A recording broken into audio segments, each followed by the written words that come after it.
seen the introductory video already, so you have a bit of an idea of what the project is about, and I know that many of you know anyway.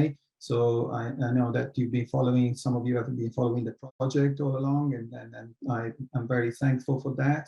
And of course, I'm very thankful for all the to all the project team. They've done a great work, and as you will see during the 3-day of the conference. Today, I'm only going, with this presentation, I'm only going to give you a bit of highlights. I won't go into much detail because we will present much more later. I would like to start the presentation though with some kind of news item, because I think it's very relevant for the work we're doing. And that's to do with the Nobel Prize Awards. So I'm pretty sure you know that last week there was the award for Nobel Prize for Physics, and this was awarded to three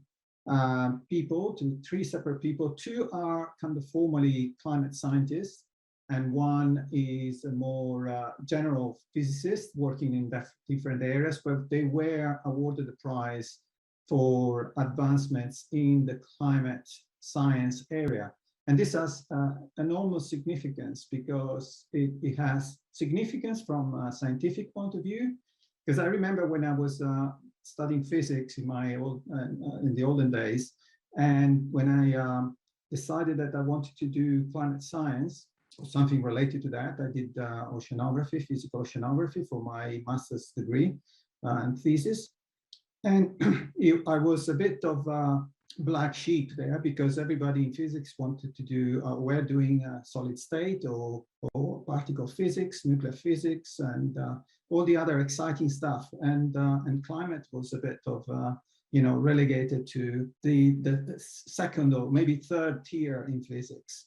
And so I think this is going to be a very clear message that climate science has gone a long way, and is now part of real part of physics. Has been I think this has been a clear stamp from the Nobel Award Committee to say, now we are formally part of physics. I mean, there have been awards before and so on, but this Nobel Prize is considered as one of the probably a major prize in physics. So we're really grateful for the work that these people have done. And there's also political significance, of course, because, in this particular period, having a sturdier and more robust signal that everything that we do in climate is based on solid physics will send strong signals for the robustness of what science is saying about climate change and so on. And of course, it has significance also for the work that we've done here, I hope, because we're all basing the results on, in our case, seasonal climate forecast, which is basically based on the same models that are used for weather forecast or for climate change. In essence, they are the same.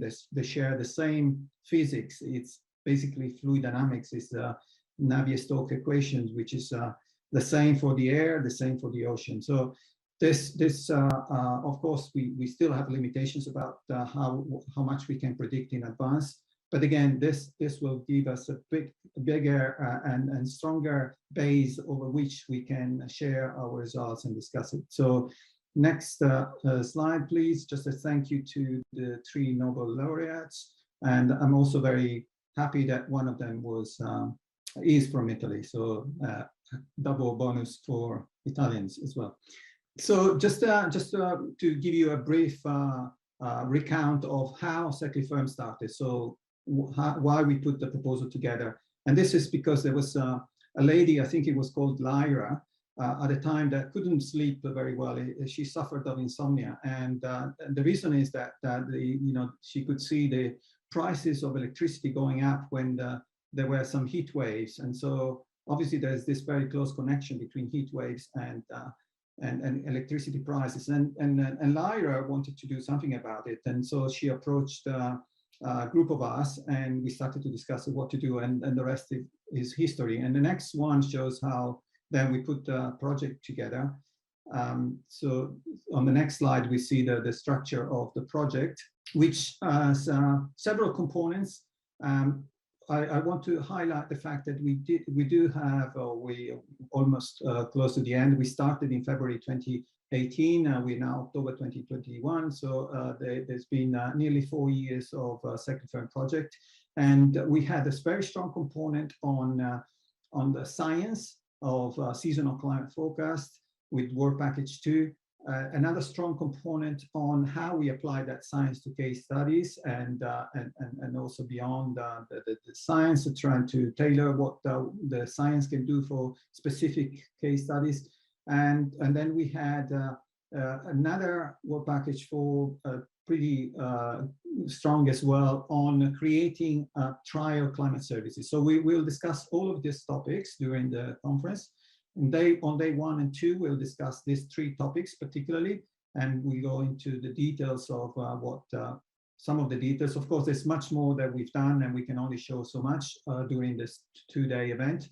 But on the 3rd day, then we will go and open up the discussion also with other projects, and more general discussion of where we can go from here in terms of lessons learned and next steps in seasonal forecast. But the basic, the most probably most important element here in this diagram is the central one, which is work package 1, which is where all the work packages come together and where the conversation was happening. And so that's where it all started also in terms of project, having the scientists and users from industry talking with each other and trying to figure out what the optimal solution of the science could be for tackling the specific case studies that we set to tackle. With the next slide, we see then that we have the 9 case studies, nominally 9 case studies we put together for the project, with a nice diversity in terms of topics. So we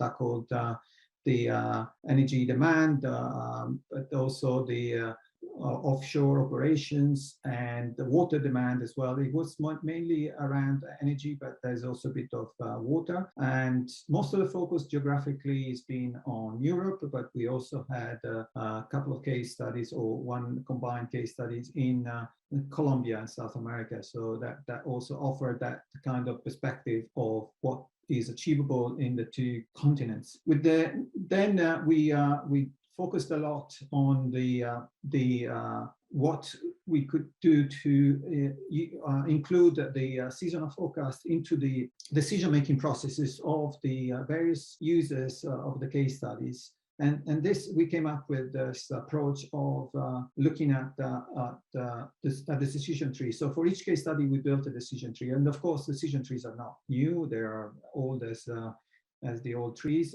But we actually gave a different perspective to the use of decision trees with our project. And we, by making heavy use of them, also allowed us to have a better conversation between users and stakeholders. Ultimately, the goal was to find out what the climate forecast was going to do to the decision, how and in which part of the decision-making process the climate would enter the game. So that process of discussing and coming up with the decision tree was really, really helpful. I think it's one of the highlights of the projects, of a SECLI project. And I'm very grateful that we managed to achieve this, because it was quite a lot of effort to try to come up with all the conversation coming together and figuring out what we had to include several other people also not involved in the project to understand better the decision-making context. So that was quite an exercise.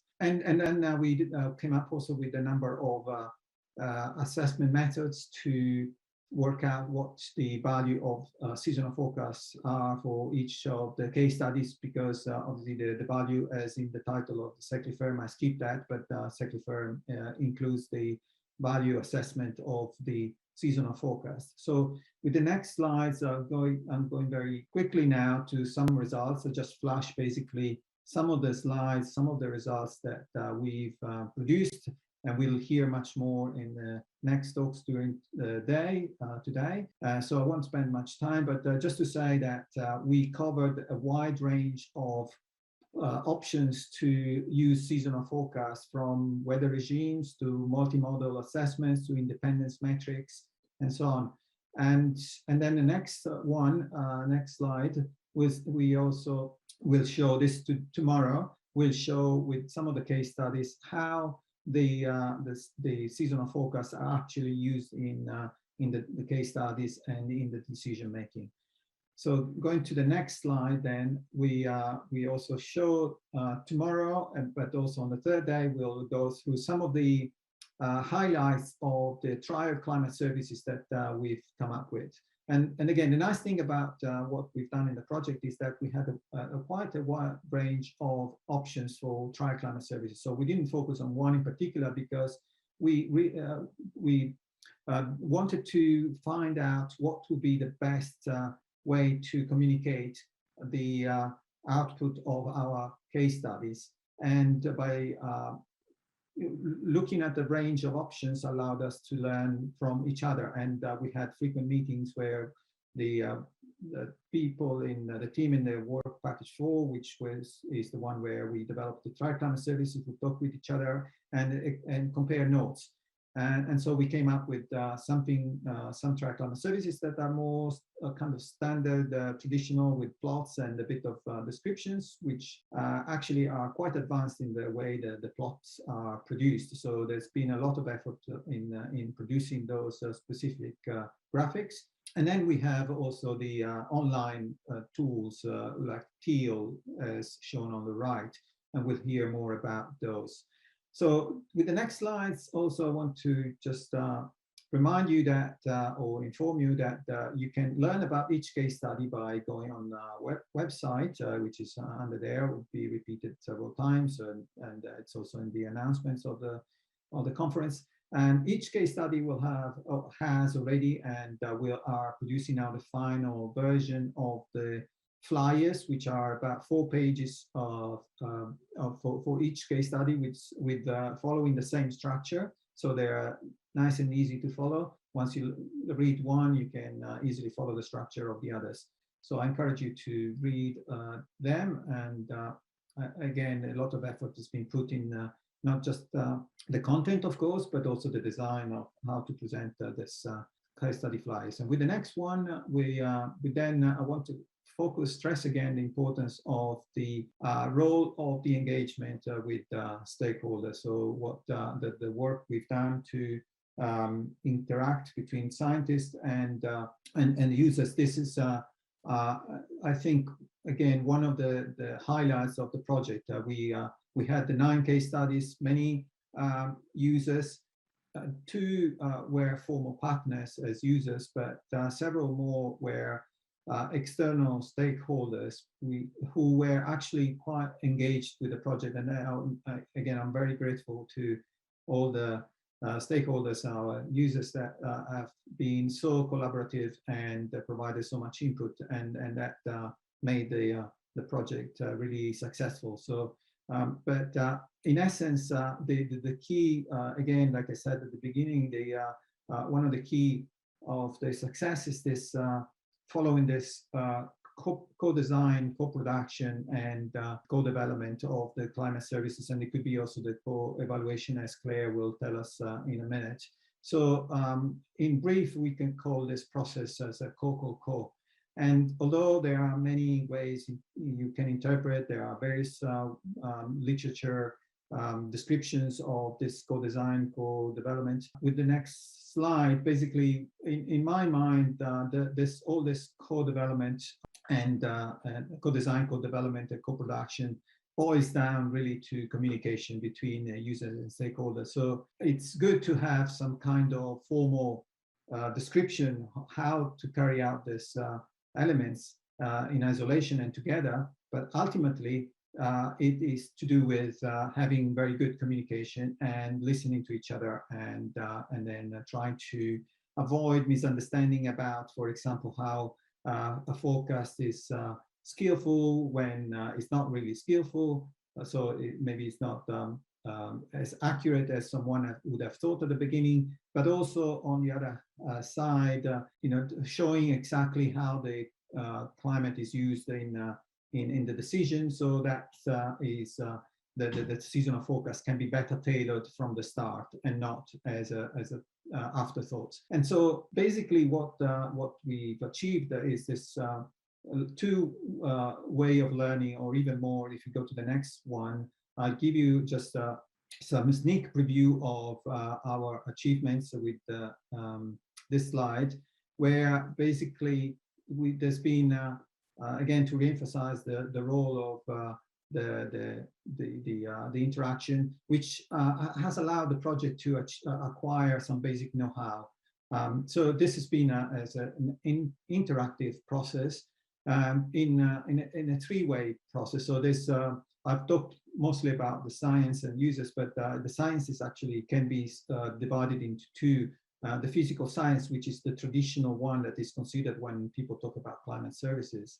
And but physical science is only one element, and maybe sometimes it's not even the most important one. And the other elements of course, users and the social science. So there is this continuous interaction between the three elements. And with this, we managed, as we will see also, we managed to evaluate, do a nice evaluation of economic value. But sometimes also it's not about the economic value. It could be the value of using the forecast as a whole. The fact that, for example, some of the teams have decided to invest in seasonal forecasts is a very strong signal that they think that there's something that can be used in the long term. And so that, aside from the kind of individual economic value that, or a number you can come up with, this is actually a much stronger outcome of the project, I believe, than just one number that we can show on a paper. So, and again, just to reemphasize this COCO, which is the key and the essence of climate services. So I think with that, I will stop and I finished my time. If you have comments, questions, please type them on the chat.